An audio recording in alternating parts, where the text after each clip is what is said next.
Welcome back to the channel and welcome back to another quick pick prediction video.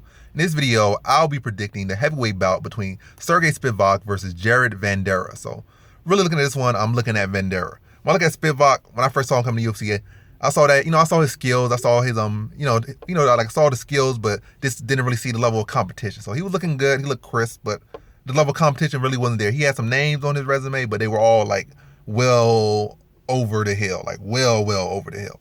But like the skill looks there, he looked sharp, he looked crisp, but he was just not fighting the best competition. And then we got in the UFC, he got knocked out, and then he went back to the wheelhouse or went back to his two house, and like already worked on with the skills he had and built on them, and now we're saying a better Spivak for the most part. Look at Vanderaa.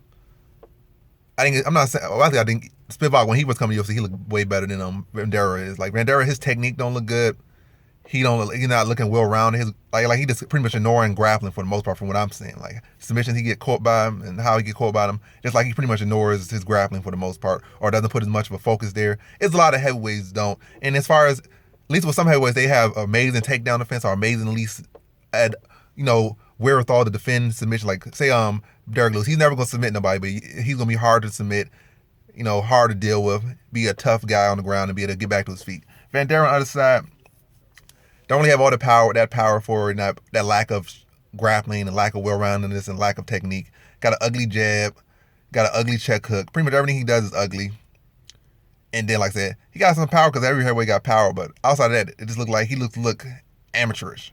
And like I said, Spivak striking is much more crisper. His grappling is much more crisper. He's much more well-rounded. And now he has UFC experience. And looking at Vanderaa, I don't see nothing all that impressive about him at all or him bringing anything to the table at all.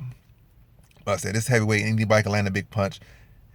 But outside of that, I don't see Vanderaa having any much hope. Now to see Spivak mixing it up with him on the feet, probably I'll strike him there, crack him there. He could finish him there, but I see him fighting a smart fight. Like I said, you're in the UFC now, you've had a couple fights.